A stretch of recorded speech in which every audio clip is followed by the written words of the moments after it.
Bom dia, pessoal, bom dia! São 7 horas da manhã, hoje é dia 19 de fevereiro, quinta-feira da semana posterior ao Carnaval e o Brasil finalmente começa 2026. Então, feliz ano novo para você que assistiu a Escola de Samba Unidos do Viradouro vencer o Carnaval do Rio e Acadêmicos de Niterói ser rebaixada. Bom dia, que você saia da cama e tenha um dia com bastante alegria. Bom, o ano novo que começa hoje começa com vários temas na agenda, temas delicados. O primeiro deles, a questão dos tais vazamentos do Supremo. E eu vou logo deixar uma pergunta aqui para você. Você viu alguma informação proveniente desse vazamento por aí? Se viu, por favor, me avise, porque aqui no ICL não chegou nada, tá? Quer dizer, será que houve mesmo vazamento? É a questão que está por trás de toda essa polêmica aí, que agora reacende de novo, uma vez mais, os questionamentos sobre os métodos de ação do ministro Alexandre de Moraes, né? Teria ele razão ao mandar colocar tornozeleira eletrônica em 4 funcionários da Receita que são acusados de acessar o cadastro de familiares ou de ministros do Supremo Tribunal Federal? É uma das questões que nós vamos discutir hoje por aqui, né? E a semana começa com a perspectiva de que daqui a mais alguns dias nós teremos o depoimento de Daniel Worcaro à CPI do INSS. O que será que ele vai falar, hein? Tem muita gente aí apostando que ele não vai falar nada, tá? Vai ser dia 23, na próxima segunda-feira. E a tensão lá em Brasília cresce na medida em que se aproxima a chegada desse depoimento. Por falar em Daniel Worcaro, finalmente a imprensa acordou para aquela história do Cine Trancoso, as festas de arromba que Daniel Worcaro dava lá em Trancoso e que, ao que tudo indica, foram registrados em filmes que, no melhor método Jeffrey Epstein, serviriam para chantagear os comensais dessas festas de arromba dadas por Worcaro lá em Trancoso, né? Até a dona da casa que ele alugava para fazer esses banquetes, aliás, reclamou da bagunça por lá, do som alto demais, e disse com todas as letras que Worcaro tinha chamado pelo menos 36 pessoas, entre as quais 20 prostitutas, para essas festas, né? Não se sabe exatamente ainda quem estava lá, mas comenta-se a boca miúda que eram pessoas do alto escalão do governo anterior, né? Então, esses são os assuntos do dia de hoje, na nossa primeira edição pós-carnaval, edição de ano novo aqui do Desperta. E eu desejo que você tenha um pós-carnaval muito bom, né? Por falar nisso, você viu os desfiles de carnaval? Gostou do desfile da Acadêmicos de Niterói, a escola que trouxe a homenagem ao Lula? Eu gostaria muito de conhecer a opinião de vocês. Eu tenho a minha, eu vou falar aqui durante o programa, mas já vou antecipar aqui, que eu acho que não houve ganho nessa história desse desfile de carnaval desse ano. Pelo contrário, né? A direita agora tem um discurso para fazer, para mais uma vez reforçar o antipetismo no Brasil. Mas nós vamos ver isso ao longo do programa de hoje, com a opinião de gente muito importante que vai desfilar aqui pela sua telinha. Para o momento, vou chamar meu querido amigo Alex Amorim. Bom dia, Alex. Cadê você? Ou na parada, não? Bom dia, Panus, bom dia a todos. Eu fiz uma merdinha aqui, mutei você, Panus, perdão. Eu fui me habilitar e me desabilitei você. Mas, como foi de carnaval, Panus? Curtiu bem? Foi bem. Fui lá para Uberlândia, lá, tomar conta da minha mãe, que tá dodói, tá sarando. E, enfim, o carnaval foi um carnaval tranquilão. E o seu, como é que foi, Alex? Eu fiquei de boa com minha noiva Ana Beatriz, um bom dia pra ela, ficamos de boinha, comemos um sushizinho na segunda-feira. Eu não gosto muito da folia, nem ela, então a gente ficou mais de casa, de boa, vendo os desfiles e descansando, assistindo um pouquinho de série também, Panuso. Muito bom, maravilha, carnaval tranquilão, né? Isso mesmo. O pessoal daqui do CL não é muito chegado nesse negócio de avenida, não. Tem a turma mais jovem que deve ter esses baldados, né? Sim. Mas os velhinhos, nós, eu, o Alex, o pessoal, eu e o Alex não somos da mesma geração, né? Podia ser quase meu neto. Quantos anos você tem, Alex? Eu tenho 26, Panuso. 26, pois é, neto não, mas filho podia. Alex, conta pra nós, tivemos mais um episódio de racismo envolvendo o Vini Júnior. Isso mesmo. O que acontece, hein? Fala sério. Então, Panuso, foi na terça-feira ali, um jogo entre Real Madrid e Benfica, jogo realizado ali pela UEFA Champions League, no jogo de ida ali da fase de mata-mata. Após o gol do Vinícius Júnior, que foi um golaço, o jogador argentino Gianluca Pestriani proferiu palavras, segundo o jogador e até mesmo o Kylian Mbappé, que estava ali no jogo, palavras de cunho racista como proliferando macaco por Vinícius Júnior, e uma que poderia ser a acusação dele foi que ele colocou a camisa em cima da boca para não ser filmado, nem o pessoal verificar naqueles leitura labial do que o jogador argentino estava falando. O caso vai ser apurado pela UEFA. Ontem colocou um investigador de ética ali para averiguar o caso. E lembrando que a gente quer que, se for comprovado essa afirmação, que o jogador tenha punições cabíveis contra ele, que a gente sabe que aqui, quando acontece na América do Sul, infelizmente não tem nenhuma punição, que tem que ficar afastado por um bom período de jogos, levar multa e até mesmo ser banido do futebol, Panunzio. Pois é, agora o jogador do Benfica foi apoiado pelo time dele, né? Foi só o Benfica que apoiou esse jogador aí que agrediu o Vini Júnior. A gente já sabe o que ele falou exatamente, Alex? Já teve a leitura labial? Não tem a leitura labial porque o jogador colocou a camisa em cima da boca para não ser, as filmagens não pegar o que ele estava falando. Mas o que o Vinícius Júnior, o Kylian Mbappé, que estava ali próximo, falou que ele falou macaco umas 5 vezes pelo que estava falando ali os jogadores em volta, Panunzio. Pois é, e essa história do racismo, ela é cheia de dissimulações, né? Porque agora eu estou vendo aqui na imprensa esportiva, que olha aqui, ó, vou até pedir para você botar aqui para gente, isso aqui pode ter uma outra explicação, tá? Sim. Benfica fez um post usando macacos antes do ataque racista contra o Vinícius Júnior. Já durante a partida, vou mostrar para vocês o que é, e eu queria que o Alex me explicasse isso. Aqui são 2 jogadores do Benfica, né? Como é que é o nome do loirão aqui, o Alex? Eu vou falar o primeiro nome, porque o segundo não me atrevo a falar. Andreas, é um jogador que é norueguês, Panunzio. Norueguês. E esse do outro lado dele, você sabe o nome também, não? Infelizmente, não. Não, né? Tudo bem. O que importa é esse loirão aqui. Sim. Por quê? Tá aqui na manchete, olha, né? Benfica fez um post com macacos antes do ataque racista. Eu olhei a imagem, não achei essa referência. Depois fui ver aqui, olha, tá aqui, olha, na cinta desse jogador loiro, bem aqui embaixo aqui, olha, né? Tem aqui Sim. a imagem do macaquinho. Até peguei aqui o post original no Instagram, porque dá pra gente ampliar um pouco essa... Opa, eu curti aqui, não, vou descurtir aqui. Sai, meu filho, não quero curtir você não, mas vamos lá.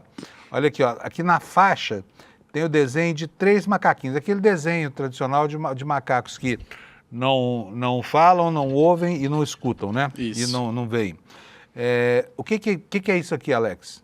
Então, Panos, essa arte, querendo ou não, é uma arte que o clube divulga antes dos jogos, e a gente consegue ver que tá meio que o jogador roubando a coroa do Real Madrid, e não é querendo passar pano, mas quando vi essa imagem, eu achei também, eu fiquei irritado por conta que pensei que seria algo atrelado, porém, os símbolos de macaquinhos ali que estão fazendo sinal de surdo, mudo e cego ali, é uma comemoração que esse jogador norueguês, ele faz quando faz o gol, essas questões. Então a gente pode falar que não é de cunho racista, mas não pode afirmar, mas é apenas uma forma de simbolizar a comemoração que o jogador norueguês faz quando realiza os gols, Panunzio. De qualquer forma, no mínimo é uma coincidência infeliz, né? Sim. É uma coincidência bastante infeliz. Tá bom, vamos ver como é que vai acabar isso, mas não é possível. Olha, o Vini Júnior, realmente, ele está marcado por esses racistas, é incrível como eles são atrevidos com o Vini Júnior, né? Isso mesmo. Talvez por inveja, né? Porque, afinal de contas, ele como jogador não deixa dúvida nenhuma. E aí vem esses detratores aí com essa baboseira neofascista aí, neonazista, para, enfim, tentar destruir moralmente. Mas ele é um gigante nessa área, hein? Ele enfrenta mesmo. Ainda bem que nós temos esse esse jogador como ícone de coisa. Enquanto isso, a namorada dele fazendo bonito na avenida, na Sapucaí, né, Alex? Eu não vou dar minha opinião porque bonito é meio... Ficou meio ruim pra ela ali, porque ela colocou uma fantasia que era de 40 quilos e ela não tava aguentando, mas ela foi bem pelo primeiro desfile ali pela Grande Rio, Panuso. Mas eu acho, pelo que eu vi aí, olha, pra te falar a verdade, nem sabia quem era a Virgínia, viu? Eu descobri agora, porque teve a história dessa fantasia, que ela tirou uma peça da fantasia que pesava Sim. 12 quilos, né? Mas ela foi, enfim, a mulher mais em evidência nesse carnaval. Todo mundo falou sobre ela. Sim. Todo mundo. E eu acabei descobrindo que ela é norte-americana. Eu também não Nasceu em sabia. Connecticut, sabia? Não. Exatamente, samba bastante ela. Beleza, então, Heitor, nossa solidariedade para o Vini Júnior, né? É um absurdo essa história de racismo em pleno século XXI. A gente não entende como é que pode ter gente de uma alma tão perversa e retrógrada, né? Voltando atrás do tempo tanto, né? Sabe, é incrível ver como algumas pessoas acham que a cor da pele determina alguma coisa. Então, nossa solidariedade para o Vini Júnior, que ele consiga lá demonstrar e que esse animal que chamou ele de racista seja devidamente punido, né? Porque, afinal de contas, o que mais o futebol enseja são exemplos de que o racismo não funciona para o racista. Isso mesmo, Panuso. Muito Concordo bom. 100% e que a punição seja bem severa ali pro argentino, Panuso. Vamos nessa. Vamos nessa. Então, vamos para a meteorologia? Bora. Olha, o carnaval não teve, na maior parte do Brasil, não teve tempo ruim, né? Foi uma brecha aí que a chuvarada deu para nós, mas agora passou o carnaval, São Pedro está jogando água no Brasil. Mostra para nós aí a página aqui do INMET, o Alex, olha, está aqui o mapa do Brasil, vocês podem ver que chove no norte, chove no nordeste, chove no sudeste, chove no sul. Chove em tudo quanto é lugar, né? Só o centro-oeste que vai ter chuvinha aqui no sul do Mato Grosso do Sul e lá no norte do Mato Grosso, tá? Vai chover menos por lá, mas vai chover também. Então vamos aqui para os alertas, porque tem vários hoje. Olha, tem 1, 2, 3, 4, 5, 6 alertas aqui no mapa.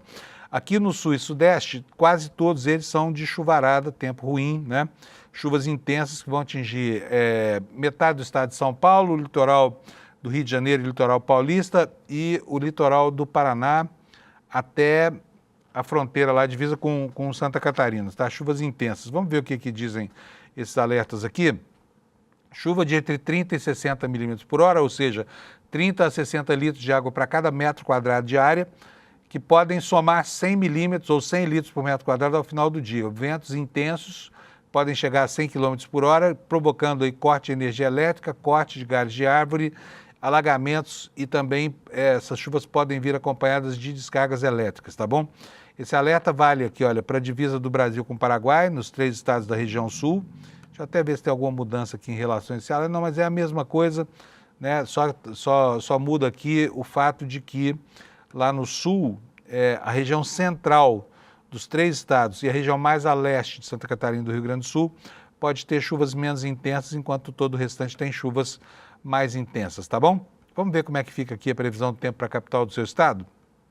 Vamos lá, então. O Brasil aí hoje todo pintado de verde e amarelo, tá aí, em todas as áreas, significa que em todo o país vai chover hoje, inclusive no semiárido do Nordeste, tá? Menos nessas pontinhas aqui, olha. Lá no estado de Roraima e na divisa de Roraima com o Amazonas e o estado do Pará, e aqui no sul da Bahia, norte de Minas Gerais, entrando aqui até o Distrito Federal. Vamos para as temperaturas e para a condição do tempo. Em Porto Alegre, poucas nuvens, né? No céu, hoje vai ser um dia de céu claro, também não chove muito lá, 33 graus de temperatura máxima. Em Florianópolis vai fazer calor também, só que lá tem muitas nuvens atrapalhando o dia de praia, para quem conseguiu esticar aí a semana do carnaval, 28 graus de máxima. Em Curitiba, temperatura quente, 31 graus, vai chover para aliviar um pouquinho o calor. Em São Paulo, muitas nuvens, pancadas de chuva isoladas, 25 graus Celsius de temperatura. No Rio de Janeiro, a mesma previsão, com 29 de máxima. Em Vitória, 33 graus Celsius, com nuvens no céu. E em Belo Horizonte, possibilidade de chuva isolada, com 29 graus Celsius. Aqui no centro-oeste brasileiro, Brasília terá muitas nuvens, mas não há previsão de chuvas. Temperatura alta, 30 graus é a previsão. Em Goiânia, um pouquinho menos quente, tá? 28 graus, possibilidade de chuva isolada. Mato Grosso do Sul, em Campo Grande, vai fazer 35 graus. Dia de calor grande. Muitas nuvens e vai ter chuva isolada por lá. Em Cuiabá, 33 graus Celsius, chove por lá também, chuvas isoladas, segundo o INMET. Em Porto Velho, muitas nuvens, pancadas de chuva isoladas, máxima de 30, mínima de 23 graus na madrugada de hoje. Em Rio Branco, a máxima vai ser de 29 graus, também deve chover, chuvas isoladas. Em Manaus vai ser um dia nublado, pancadas de chuva isoladas estão previstas e máxima de 31. E eu vou baixar aqui o meu mapa para poder ver a temperatura lá em Boa Vista. Vai ser até agora a capital mais quente no dia de hoje, 36 graus, nuvens no céu, muitas nuvens, mais chuva que é bom, nada, necas. Em Macapá, 28 graus Celsius de temperatura máxima, chove por lá. E em Belém, também 28 graus Celsius, com chuva, trovoadas isoladas. E aqui no Tocantins, Palmas terá 31 graus Celsius, chove em todo o estado de Tocantins, chove mais ao norte. Agora no Nordeste brasileiro, São Luís, no Maranhão, 29 graus Celsius de máxima, aqui chove pra caramba. Em Teresina também chove, a temperatura vai a 30 graus. E em Fortaleza, também chove com máxima de 29 graus. Nas demais capitais, exceto Salvador e Aracaju, também deve chover hoje, tá bom? João Pessoa terá muitas nuvens, possibilidade de chuva isolada e 31 graus de temperatura. Em Recife também 31 e a mesma previsão. Em Maceió, possibilidade de chuva isolada também com 32 graus de máxima. Em Aracaju, 32 graus, pode ser que chova, mas em Salvador, só dia nublado, não chove, 31 graus de temperatura máxima, tá bom? Esses são os destaques do INMET para a meteorologia no dia de hoje. Vamos ver se tudo isso se confirma, né?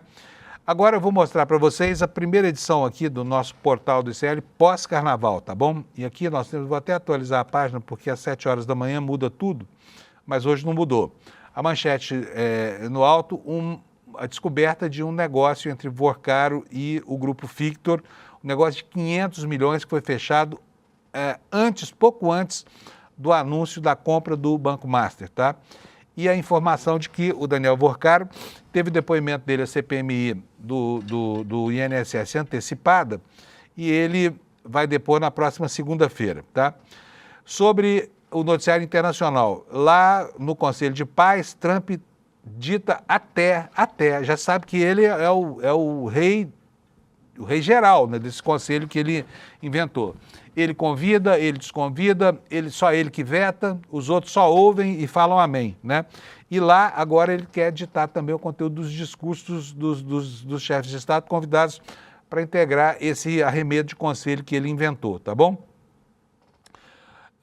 Aqui, entre os destaques, nós temos aqui o ministro André Mendonça, do Supremo, dizendo que todo o lucro do instituto que ele tem vai ser doado, tá?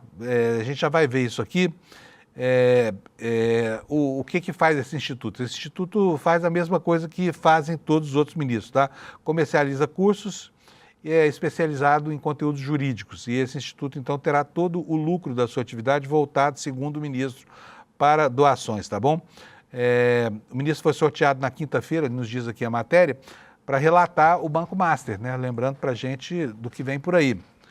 Depois de uma reunião de todos os ministros, na qual foi decidido o afastamento do Dias Toffoli, tá bom? Vou voltar aqui para a capa do noticiário do ICL. O ministro Fachin, segundo a informação aqui no portal do ICL, não vai promover um inquérito lá para apurar o vazamento, né? O vazamento, que vazamento estranho esse, o vazamento, né, de uma gravação que foi feita, com certeza foi feita, não há dúvida disso, durante a reunião dos ministros para discutir a situação do Toffoli, que depois apareceu transcrita no site Poder 360, né? Misteriosamente, assim. Ninguém nega que tenha havido a gravação nem nada. Agora, o ministro Fachin quer fazer serenar um pouco o clima no Supremo, que o Carnaval fez o favor de agravar, né? As relações já estavam muito ruins lá e agora elas estão pior ainda, né? O pós-Carnaval vai ser duro por lá. O presidente Lula, lá na Índia, fala sobre as Big Techs e a ameaça representada pela tecnologia, tá bom? E aqui, o último destaque que eu vou mostrar para vocês, a esposa do Ramagem está sendo chamada de volta ao trabalho, né? Ela que é delegada de polícia. Está dizendo, trabalho presidencial é perseguição, porque ela está lá nos Estados Unidos com o marido, numa boa lá, na condição de foragido. Então, Sinto muito, filha. Ou trabalha ou não trabalha. Se não trabalhar, não tem que receber, inclusive, né? Beleza, gente, deixa eu chamar o Kleber. Kleber Lourenço está na nossa redação aqui, já apurou um monte de coisa pra gente agora de manhã. Bom dia, Kleber, tudo bem? Bom dia, Panunzio, bom dia, comunidade do ICL, tudo bem? Como foi seu carnaval, Kleber? Você estava tão animado com os bloquinhos, você se esbaldou aí, não? Calma que ainda temos mais esse final de semana de bloquinhos, então o carnaval ainda não acabou, só deu uma breve pausa para a gente retomar os trabalhos ali no sábado, pelo menos. Mas você foi ao carnaval? Pulou bastante, não? Obviamente, não poderia deixar de perder como todo ano eu faço, Panunzio. Não poderia deixar de perder, significa que você Jamais. não foi, é isso? Fui, oxi, me cansei. Bom, então não... Acordei na segunda-feira todo dolorido, acabado, olha, mas foi bom demais. Foi bom demais? Você foi em qual bloco? Olha, eu fui, teve da Bloco do Alex na Augusta, Carnavrá, nossa, eu fui só seguindo os blocos ali e fui curtindo. Enfim, foi visto desgovernado por aí, em pleno carnaval, o nosso grande apurador, mas isso não desorientou ele a ponto dele não apurar as coisas, porque está cheio de informação boa aqui para nós hoje, né, Sim. Kleber? Bom, vamos começar por essa história do grampo, né? Do grampo da reunião em que o Toffoli foi afastado da sua função de relator no inquérito do Banco Master, né? Afinal de contas, o ministro Fachin vai ou não vai mandar investigar quem foi que gravou, quem cometeu esse ato de inconfidência? Foi considerado um ato de traição lá pelos colegas, né? Olha, Panunzio, eu conversei com membros do tribunal e, num primeiro momento, não será aberto um inquérito de ofício para apurar essa gravação que foi feita e que foi vazada para a imprensa. Isso, como você comentou um pouquinho antes, é um fato ali inegável. Foi, sim, gravada a reunião por quem ainda não sabemos, mas o ministro Fachin ele não tem interesse em abrir um inquérito de ofício. Apesar de, caso ele quisesse abrir ele estaria respaldado legalmente por isso. O Regimento 43 da Casa diz que podem ser abertos inquéritos para apurar crimes que ocorram ali dentro das dependências do tribunal. E, nesse caso, o crime que poderia ser enquadrado seria o de interceptação ambiental ilegal. Porém, nesse caso, a avaliação não só de Fachin, mas de pessoas do tribunal também é de que deveria ficar a cargo da própria PGR fazer a abertura ali de um inquérito sobre esse caso.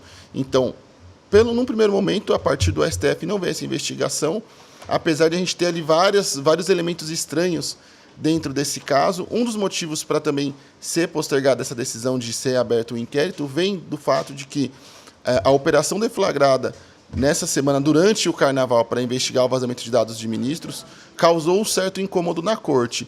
Entre aqueles que ficaram surpresos, pois foram pegos, de fato, de surpresa pela operação e pelo tamanho dela, por já terem sido determinadas medidas cautelares contra os servidores ali que foram alvo da investigação, quanto também pelo fato disso tramitar através do inquérito das fake news. Então, a corte ficou um tanto quanto dividida quanto a isso, apesar de que, na decisão do ministro Alexandre de Moraes, ele apenas atende a um pedido da própria PGR e de Paulo Gonet para que fossem ali não só aplicadas as medidas cautelares, mas também apreendidos telefones e computadores ali para a verificação dessas investigações sobre os vazamentos.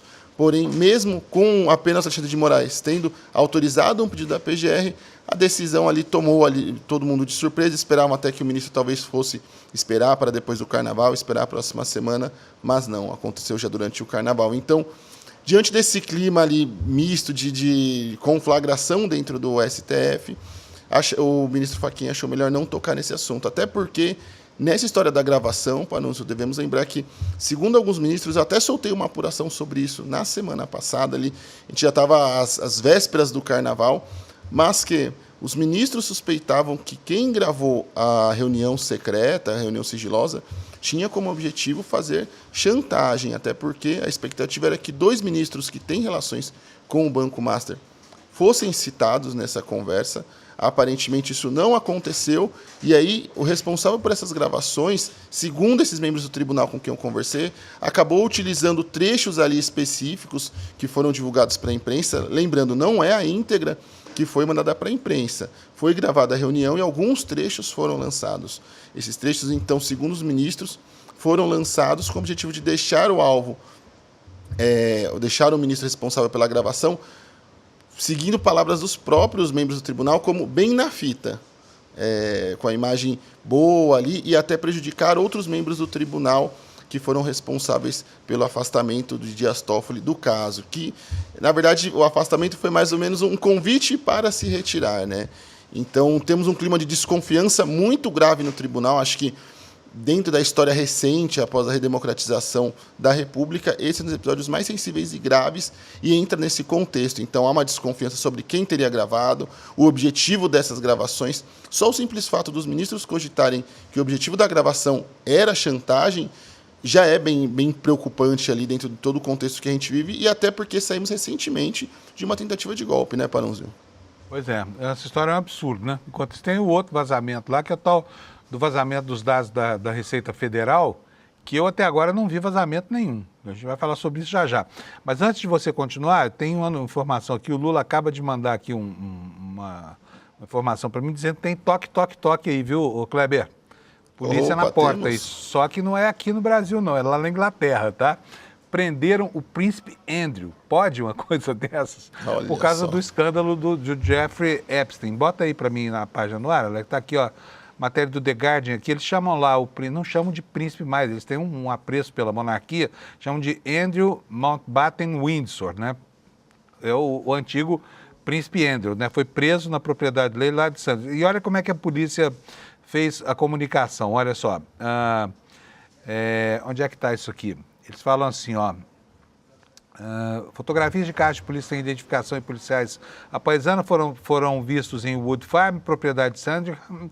Pouco depois das 8 horas, um comunicado da polícia de Thames Valley disse o seguinte, olha, hoje, 19/2, prendemos um homem de 60 anos em Norfolk por suspeita de má conduta em cargo público. Estamos realizando buscas em endereços de Berkshire e Norfolk. O homem permanece sob custódia policial neste momento. Não falaram nem o nome, né? Não falaram nem o nome, mas está aqui. É o príncipe Andrew, foi preso porque passou informações sigilosas àquele degenerado do Jeffrey Epstein, que era amigo dele, né? Com quem ele tinha relações muito estranhas, né? Enfim, é um nome que enxovalha completamente a monarquia inglesa. Vamos lá, vamos continuar aqui nos assuntos da nossa república aqui. Kleber, Vorcaro, Daniel Vorcaro, o homem que abalou os bastidores da política no Brasil com um banco desse tamanho, provocou um escândalo desse tamanho, né? Vai ser ouvido Exatamente. dia 23 pela CPI do INSS. Por que houve antecipação e o que se espera desse depoimento dele? Olha, Vorcaro provavelmente é o cara que todo mundo quer falar em Brasília, né? Ele já foi convocado também para a CPI do crime organizado. Também é um convite para que ele seja escutado na Comissão Master, que é aquela comissão conduzida pelo Renan Calheiros para acompanhar as investigações do caso Master, na Comissão de Atividades Econômicas também. E, além disso, temos essa convocação na CPMI do INSS. Então, para que ele conseguisse dar todos esses depoimentos, ali não houvesse qualquer tipo de conflito, decidiram adiantar já para essa próxima segunda-feira a oitiva dele, que deve ser assim, uma das mais importantes da comissão dentro dos trabalhos que estão sendo realizados, principalmente por um fato.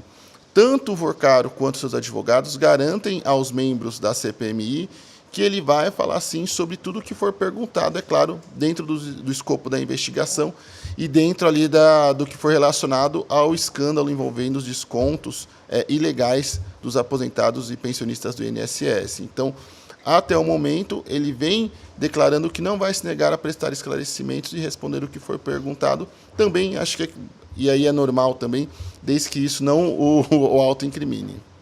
Bom, agora não é só Vorcaro que interessa essa CPI, né? Tem ex-ministros do Bolsonaro também, não é isso, Kleber? Exatamente. O deputado Rogério Correia protocolou requerimentos ali para convocar a Flávia Carolina Pérez, ex-ministra da Secretaria de Governo do governo Bolsonaro, e também os ex-ministros Ronaldo Vieira Bento e João Inácio Ribeiro Roma, o conhecido João Roma, que foram ambos ministros da Cidadania no governo Bolsonaro, para que possam prestar esclarecimentos.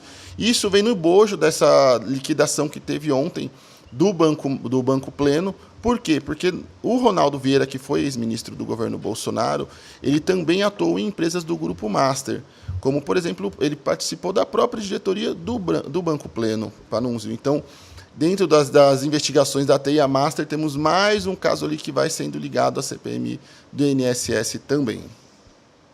Muito bom. E por último, vamos falar um pouquinho sobre Lindbergh Farias e o sanfoneiro do Bolsonaro, o ex-ministro do Turismo. Esse sim andou fazendo campanha antecipada, né? O que ele estava aprontando no carnaval, hein, Kleber? Olha, o ex-ministro do governo Bolsonaro, Gilson Machado, também conhecido como o sanfoneiro do Bolsonaro, foi flagrado em vídeos nas redes sociais distribuindo adesivos com a seguinte inscrição: o Nordeste está com Flávio Bolsonaro 2026. Acho que tem até o link da matéria, eu passei para você, se você puder abrir, tem um print do vídeo. Eu acho que não vale mostrar o vídeo na íntegra, ele fica ali fazendo propaganda o tempo todo. Mas, enquanto a extrema-direita alardeia que o desfile da Acadêmicos do Niterói foi uma propaganda eleitoral antecipada, que precisa ter um processo muito grande no STF, caçar ali uma possível candidatura do presidente, de reeleição do presidente Lula, dentro do próprio bolsonarismo, eles têm seus próprios problemas com campanha antecipada, e nesse caso é um caso extremamente flagrante. Então ele tem vídeo publicando e ele fala desse jeito: vou eleger o homem, nosso presidente, o que agrava ainda mais, deixa ainda mais incontestável o contexto de propaganda eleitoral antecipada. Vai ser uma guerra, né? Porque a direita agora tem toda essa narrativa em torno desse desfile aí para falar sobre campanha eleitoral antecipada. Só para lembrar aqui, pessoal, é o seguinte: a legislação proíbe de maneira tácita qualquer menção a pedido de voto. Então, o candidato, nessa altura do campeonato, já que este é um ano eleitoral, não pode pedir voto. Vote em mim, na urna lembre do meu nome, não pode nada disso. Agora, o TSE, na jurisprudência, também considera expressões que são impressões mais dissimuladas, mas que são palavras mágicas, é o nome técnico desse negócio. Quando o cara não pede o voto diretamente, mas faz menção ao processo eleitoral, né, levando a pessoa a raciocinar em termos de considerar o nome dele para votar. Chamam palavrinhas mágicas. Isso também não pode. Isso vai dar uma confusão danada esse ano aí. Sem dúvida nenhuma, entregar adesivos com essa menção ao pleito, né, pode ser um complicador. Mas do lado de lá, a direita também está fazendo um alarde incrível aí com relação ao desfile da Acadêmicos de Niterói. Só para lembrar, né, Kleber? Exatamente. Eles estão fazendo esse alarde com o desfile da Acadêmicos do Niterói, mas deveriam tomar cuidado porque isso pode acabar se voltando contra eles, principalmente por causa desse caso do sanfoneiro Gilson Machado. Muito bom, Kleber. Para hoje é isso, né? É isso. Maravilha. Então a gente se encontra aqui amanhã no programa de novo. Obrigado, viu, pelas informações tão felizes que você traz aqui para a gente toda manhã, tá? Maravilha. Muito obrigado, Panunzio, e um bom dia para a nossa comunidade. Um abraço, Kleber. Obrigadíssimo, tá? E tchau, eu tchau. vou deixar o Kleber aí terminando a apuração, porque agora o Kleber vai alimentar o N1 daqui a pouco, né? E o Kleber é multitarefa aqui no ICL. E vou chamar o Lula lá de Brasília, o Lula Costa Pinto, porque o Lula está cheio de informações. Aliás, Lula, meu amigo, bom dia. O Lula foi visto Bom dia, caminhando direto do carnaval, do Bacalhau do Batata para o estúdio do Desperta. Como é que foi o carnaval lá em Recife, Lula? Foi bom? Tudo bem, Fábio? Excelente, um grande reconhecimento do ICL nas ruas de Olinda e Recife. Agora, não fui nem este ano, nem ano nenhum, do Bacalhau do Batata, tá? Para mim, o ano sempre começou na manhã da quarta-feira, então eu nunca saí no Bacalhau do Batata. Ontem foi dia de aeroporto. Quando eu morei lá, o Lula era criança ainda, viu, gente? Quando eu morei lá em Recife, década de 90, eu fui ao Bacalhau do Batata 2 vezes lá.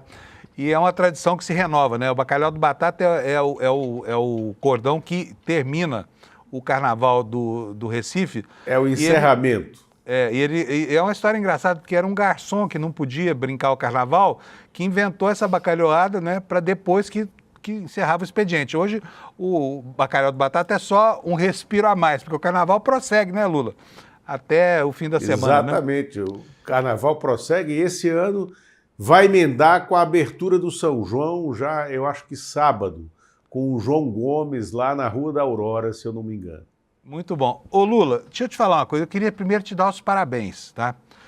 Por que eu estou dando os parabéns para o Lula, gente? Porque o Lula eu acho que o Lula hoje é o jornalista mais bem informado sobre os bastidores da política no Brasil.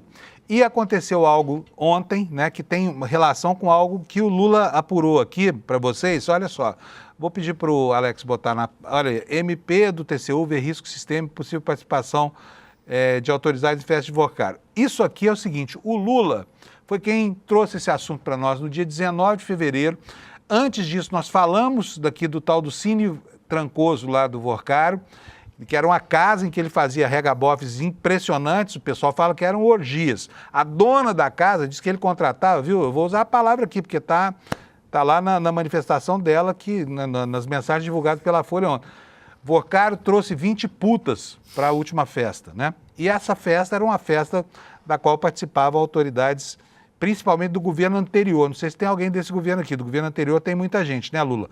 Gente que era gravada para que esse material, bem ao estilo do Jeffrey Epstein, ficasse, né, para que isso servisse como material de chantagem. Não era isso, Lula? Supostamente, pelo menos? Exatamente, Fábio. Primeiro, assim, essa nota, nós aqui no ICL temos um carinho muito grande por ela, porque ela foi a nota de abertura da estreia da coluna Reserva Especial na revista Liberta. Então temos apreço por isso, pela revista, pela coluna, que é um espaço de informação de toda a equipe do ICL. E abrimos com essa nota que agora gerou a abertura de uma investigação especial. O que era o Cine Trancoso?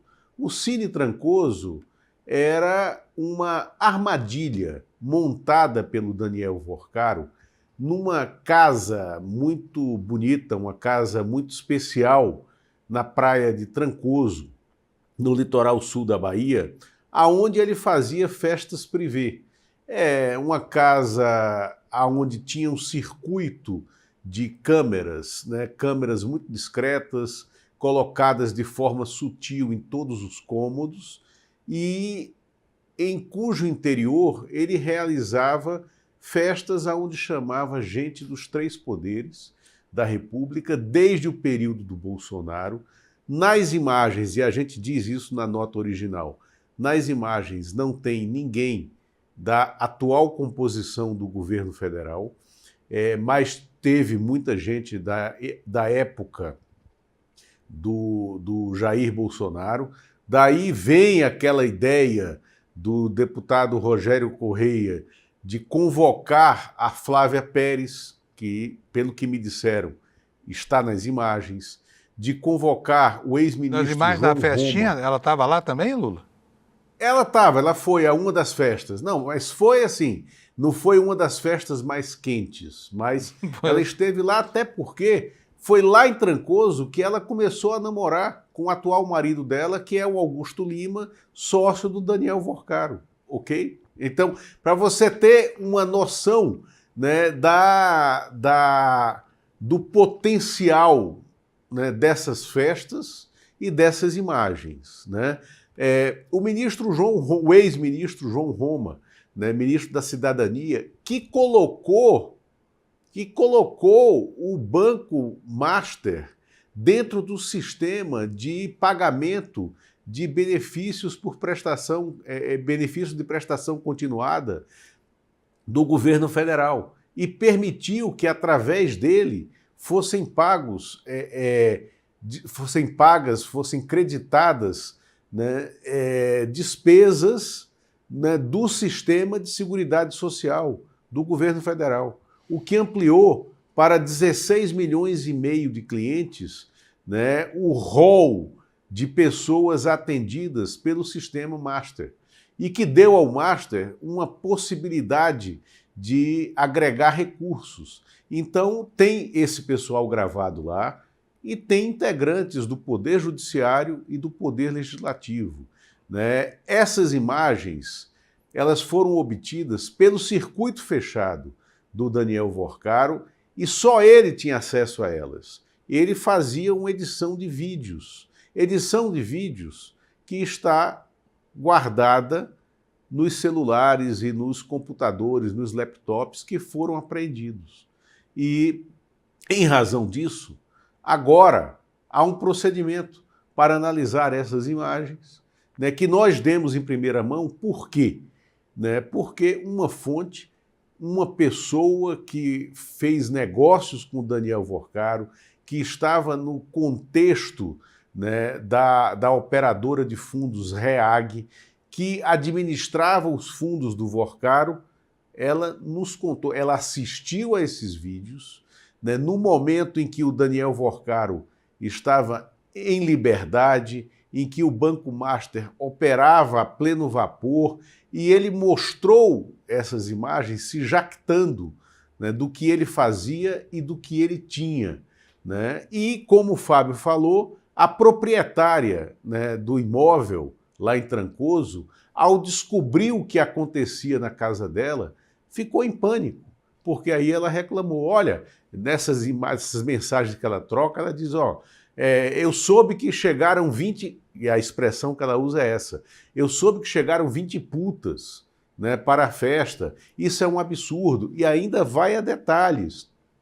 Diz que muitas dessas garotas de programa eram ucranianas, polonesas, alemães. Por quê? Porque elas não compreenderiam o que estava sendo conversado. Então, precisamos esperar novos episódios, né, dessa minissérie que é impagável, mas que virão à tona. Ô Lula, eu tenho aqui as mensagens trocadas, eu não vou dizer o nome da proprietária, porque não vem ao caso, mas trocadas com o agente dela, né, que cuidava da locação da casa, sobre essas festinhas do Vorcaro. Olha o que ela diz aqui, olha, Celso, é o nome do agente, tá? Temos um problema. Estou furiosa com seu cliente, somente não vou até lá hoje por ter vários compromissos importantes. Quer dizer, ela está querendo sair de São Paulo e ir para a Bahia, para botar ordem na casa lá. O Vorcaro encheu a minha casa de putas. Ele é amigo, ele, amigos e muitas putas. Desde antes de ontem, reclamações por causa do som acima do permitido. Ontem foi pior. Além das reclamações, recebi um comunicado que serei multado por causa do som acima do volume permitido. Além disso, já detectaram várias avarias na casa. Quer dizer, era uma festa de arromba, saíram quebrando a casa toda, né? E aí ela fala, no contrato seriam 20 hóspedes. Na primeira noite havia mais de 30. Ontem, mais de 36. E eu não vou ler toda a mensagem aqui, porque não vem ao caso, mas ela fala que os empregados da casa ficavam... Opa, eu diminui demais. Os empregados da casa ficaram apavorados com a situação que estava lá, dessa orgia armada pelo Vorcaro, né, Lu? Por isso que me estranhou a ideia, a informação. Exatamente. De que E aí, aqui para o nosso telespectador, Fábio, é que ficamos sabendo, essa nota foi anunciada em primeira mão aqui no Desperta, e ela foi publicada em primeira mão na revista Liberta. Então é só um dado, a gente fez questão de trazer isso para cá hoje, né, Fábio? Só para sedimentar, né, que aqui você tem notícia, forma a sua opinião e a gente procura estar sempre um passo à frente, né, da concorrência, informando a vocês do que existe, né? Essa é a nossa missão, né, Fábio? Exatamente. Eu vou aproveitar, lambendo aqui um pouco a cria, porque merece, né? Só para vocês verem a seriedade com que a gente trata a informação aqui no ICL, tá? Bota a minha tela no ar para mim, tá aí a nota do Lula. A nota está com data de 22 de janeiro, que é a data da edição da revista, mas na verdade a gente falou sobre ela aqui no Desperta no dia 19 de fevereiro. Então você que nos assiste todo dia já sabia dessas festas de arromba do Vorcaro lá, que agora a imprensa está querendo entender, né? A gente já sabia. Então, obrigado, viu, Lula, por essa informação em primeiríssima mão aqui no Desperta. Valeu, Fábio. Bom, Lula, vamos falar um pouquinho sobre a questão lá do Supremo Tribunal Federal, porque lá está um clima horroroso, né? E, assim, as relações muito desgastadas por conta do vazamento, da gravação de uma conversa que deveria ser uma conversa privada, então o ambiente de desconfiança está... Hoje, inclusive, tem uma reunião do plenário, eu estou curioso para saber como é que vai ser, tá? Mas por trás disso tudo, tem essa história dos vazamentos, outro vazamento, né? O vazamento de informações relativas ao sigilo fiscal dos ministros e familiares. Francamente, estou dizendo aqui para vocês, eu não vi vazamento nenhum, não sei o que está sendo investigado. Por que tem 4 funcionários da Receita com tornozeleira eletrônica, quando eu não vi, não sei se o Lula é muito melhor informado do que eu sobre bastidores da polícia, mas você viu alguma informação decorrente desse vazamento, Lula? Não, Fábio, e Eu acho que hoje a gente começa um período muito tenso e com muita notícia dentro do Supremo Tribunal Federal. O que é que pode acontecer a partir de hoje e ao longo da próxima semana? Primeiro, o ministro André Mendonça, que passou o carnaval em Brasília, que deixou de viajar para uma dessas caravanas de discussão do Brasil no exterior, pago por algum órgão que iria organizar essa reunião fingindo que era acadêmica. Ele desistiu dessa viagem, ficou em Brasília para se dedicar ao caso Master, que ele herdou agora como novo relator. Ele já deve anunciar entre hoje e amanhã, até a semana que vem, algumas decisões desse caso, fatiando o processo, enviando para a primeira instância, para a Justiça Federal Criminal, vários núcleos de apuração que não têm nada a ver com o Supremo Tribunal Federal e deixando no Supremo Tribunal Federal apenas aquilo que pode ter alguma conexão com pessoas que têm prerrogativa de foro. A segunda questão é o ministro Luiz Edson Fachin em relação a esse caso dos vazamentos, porque ele pode, e eu acho que ele irá fazer isso, tá? Como presidente do Supremo Tribunal Federal, ele pode avocar para si, né, essa investigação do inquérito que nunca fecha e que sempre tem fatos novos entrando, e pode, a partir de fazer essa avocação para si, né, como relator desse inquérito, que foi criado na época do ministro Dias Toffoli como presidente do Supremo Tribunal Federal. E o ministro Dias Toffoli entregou esse inquérito para o ministro Alexandre de Moraes. Mas é fundamental que haja um ponto final, senão fica, como a gente dizia antigamente nas revistas, né? Aquela matéria de capa que nunca fecha, é aquela reportagem especial que você nunca põe um ponto final e publica, né? É preciso botar um ponto final nesse inquérito dos vazamentos, nesse inquérito que vem desde o governo Jair Bolsonaro e que nele cabe tudo, vai sendo agregado tudo, porque foi um inquérito aberto num momento fundamental para a proteção da democracia, porque eram as instituições, no caso o Poder Judiciário, reagindo contra os arreganhos ditatoriais e as tentativas de golpe do Poder Executivo, no caso Jair Bolsonaro. Mas agora você não pode deixar essa janela aberta por onde entra tudo e qualquer coisa, inclusive um relator desse inquérito, que é o Alexandre de Moraes, criar procedimentos ao arrepio da lei, porque ele é uma das vítimas e a mulher dele também, desses vazamentos que aconteceram de fato, aconteceram, porém, não da forma como está sendo descrita na investigação. É claro que, pelo que vazou ontem, né, da investigação que ocorreu, inclusive um dos investigados admitindo que cometeu uma bobeira literalmente, abre aspas, ao abrir dados da enteada do ministro Gilmar Mendes, porque ela não estava sendo investigada, ela não tinha que entrar no processo, dados dela foram abertos e foram expostos, né? E este personagem admitiu que fez isso.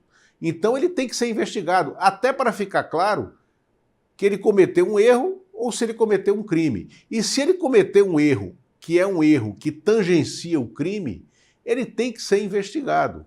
Agora, não se vai investigar jornalista que publicou fruto de vazamento como esse. Primeira questão, Fábio, porque circulou ontem, inclusive, em vários veículos da mídia digital independente, é que haveria pagamento de jornalistas, né, por informações, pagamento de jornalistas por informações obtidas desse vazamento. Nada, absolutamente nada do que vazou nesse processo autoriza um raciocínio como esse. Segunda questão, nós não vivemos num país onde seja tradição imprensa, seja ela mídia tradicional, seja ela mídia digital independente, comprar informação. Comprar informação, não. Houve muitos momentos, né, na nossa história, momentos em que a mídia se acanalhou, em que a mídia incorporou e usou processos de vazamento para chegar a objetivos políticos, né, de acordo com os seus ideais. Aconteceu isso no caso do Mensalão, da Ação Penal 470, no caso da Lava Jato, como vimos, no caso dos aloprados, né, também em 2006, junto com o caso do Mensalão, né, e o caso dos aloprados, que também não existiu, né. Então, houve uma união da mídia tradicional com alas criminosas da sociedade brasileira para divulgar informações que eram chanceladas pelo judiciário, mas com objetivo político. Agora, jornalista pagando por informação, eu nunca vi, duvido que aconteça, né? Tenho absoluta certeza que isso não aconteceu nesse processo, né, por nada, e que é uma lenda urbana que está se criando. Então, para que a gente explique tudo o que está acontecendo, é fundamental que o presidente do Supremo Tribunal Federal exerça o seu poder, né, de presidir esse inquérito, de avocar para o seu gabinete o que está acontecendo e de colocar um ponto final nessas apurações que tem que gerar ações ou não, né? Porque a gente está chegando num momento que é exatamente igual ao que a gente tinha na Lava Jato, no gabinete do ministro Sérgio Moro. Por que a Lava Jato começa a cair? É porque o ministro Sérgio Moro acaba se tornando o ministro apurador do Brasil, né? E cometendo as ilegalidades que cometeu, que a gente sabe que ele cometeu, né? E por que ele fez isso? Porque a sociedade deixou. E houve um momento em que a Procuradoria-Geral da República exigiu que os inquéritos que estavam abertos pelo Deltan Dallagnol, pela equipe da República de Curitiba, que era uma república canalha, acanalhada por funcionários públicos que estavam corrompidos pelo poder que eles achavam que tinham, né, e que eram coordenados por um juiz que cometia absurdos e ilegalidades como o Sérgio Moro, não fechava os seus inquéritos. Então é hora de você fechar os inquéritos, arrolar as testemunhas, incriminar quem você tiver que incriminar e levar para julgamento. É preciso que isso seja feito e eu acho que o momento de fazer isso é a partir de hoje, dessa reunião do Supremo Tribunal Federal. Fábio. Quero fazer só uma colocação aqui. Nosso tempo, infelizmente, já está encerrado aqui. O professor está me pedindo para liberar o canal de Brasília, Lula, mas eu preciso dizer o seguinte: o nosso chat está cheio de gente dizendo jornalismo corporativo, o ICL está vendido. Gente, deixa eu falar uma coisa para vocês. Jornalismo aqui não é jornalismo de torcida, tá? É jornalismo de fato. E o fato é o seguinte: não houve até agora nada que tenha vazado para a imprensa decorrente desses vazamentos, supostos vazamentos aí, de funcionários da Receita. A Malu Gaspar não conseguiu o contrato com a Receita Federal porque a Receita não pega esse tipo de informação. A informação sobre o contrato não foi vazada da Receita porque a Receita não tem acesso a esse tipo de relação privada. Até pode até saber a renda, mas assim, não adianta querer o jornalismo da torcida. Não é o jornalismo que a gente faz aqui, a gente faz o jornalismo do fato, tá?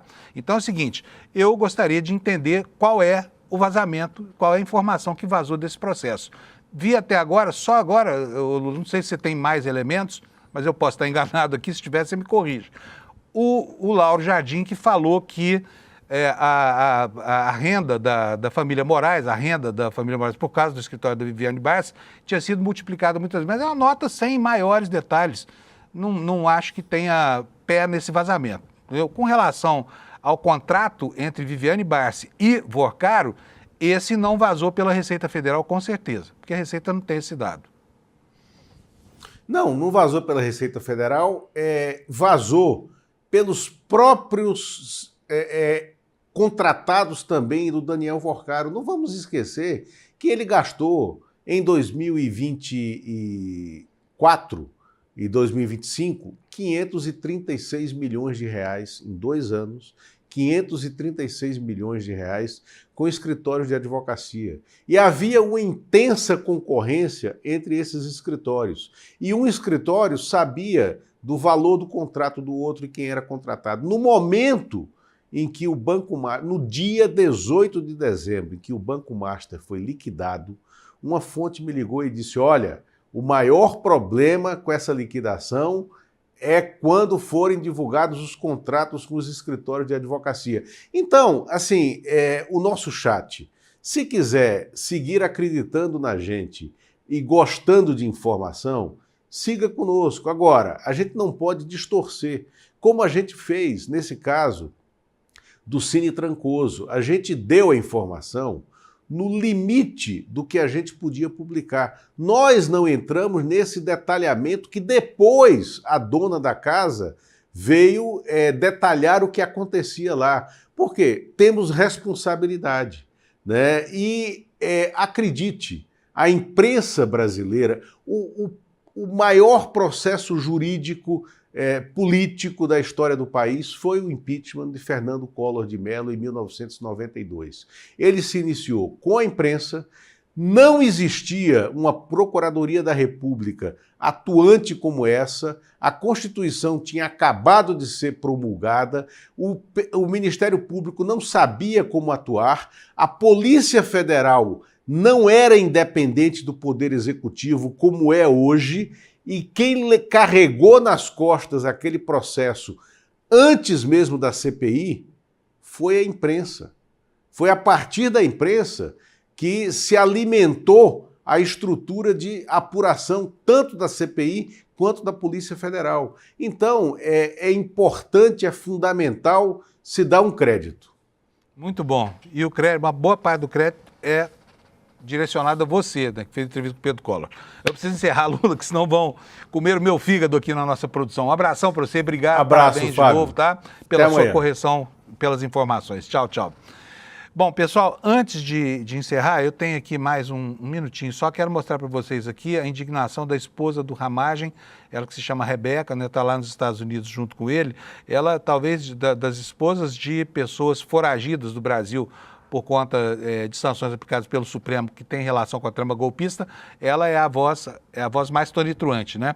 E a nossa reportagem diz, Rebeca Ramagem, que até onde desfrutava da paz do trabalho remoto como procuradora do estado de Roraima, acabou de receber um chamado nada amigável para bater ponto na repartição. O advogado foi às redes sociais denunciar o que chama de perseguição sob medida, o fim do seu regime de teletrabalho vigente desde 2016. Ela é casada, então, como eu falei, com o Ramagem, né? Teve mandato cassado, se picou lá para os Estados Unidos, né? E, segundo ela, o Procurador-Geral do Estado decidiu ignorar o fato de que um terço da categoria trabalha em casa para impor a ela, só para ela, a presença física que é obrigatória. Rebeca não economizou no adjetivo, classificou a medida como arbitrária e desproporcional, alegando que o objetivo é puramente prejudicá-la, rompendo a isonomia interna da casa. Dona Rebeca, a senhora vai ter que bater ponto, infelizmente, né? E se não quiser perder o emprego, porque se não bater ponto, seu marido e a senhora vão ficar desempregados aí nos Estados Unidos, a situação vai ficar complicada, né? Pessoal, é isso. Deixa eu ver aqui as informações do nosso marketing de hoje. Olha, gente, de novo, nós temos aqui, né, essa novidade que é o oráculo do ICL, uma inteligência artificial realmente inteligente que você vai conhecer no dia 26 de fevereiro, na quinta-feira, às 8 horas da noite, como está aqui no nosso telão. É super interessante isso aqui, tá? E para você se inscrever, despertaicl.com.br, você deixa lá seu e-mail e a gente manda o convite para esse evento que vai ser protagonizado pelo Eduardo Moreira, tá bom? Oráculo ICL, mais uma inovação que o ICL está lançando para você. Bom dia para você, né? Espero que você não tenha tido uma ressaca muito grande do carnaval. Nós vamos estar aqui amanhã, sexta-feira, para encerrar essa semana curta e tão agitada quanto qualquer semana longa no Brasil, tá bom? Um abraço, obrigado pela sua audiência. Tchau. Visualiza aqui a situação. Você está no encontro da família, você está na mesa do bar com os amigos da escola ou da faculdade e de repente surge um daqueles temas polêmicos. E aí você está lá do outro lado, a tia do Zap, o cara da extrema direita, não sei o quê, e começa a argumentar do lado dele, você puxa os seus argumentos, a discussão começa a elevar ali o tom, a temperatura, e você precisa de uma grande cartada para inquestionavelmente ganhar aquela discussão. Pois é, o ICL criou uma ferramenta que vai te dar esse superpoder. É como se no meio da discussão você pudesse trazer para o seu lado o João César Castro Rocha, o Gessé Souza, a Marilena Chauí, o Michael Sandel, o Domênico de Masi, os maiores professores e professoras do mundo, mas de uma maneira rápida, prática e detalhe, pessoal. É uma ferramenta que não existe no mundo e é fruto de mais de um ano de trabalho de uma equipe enorme do ICL. Ela muda o jogo completamente. Ela se chama Oráculo ICL e vai ser revelada no dia 26 de fevereiro às 8 horas da noite.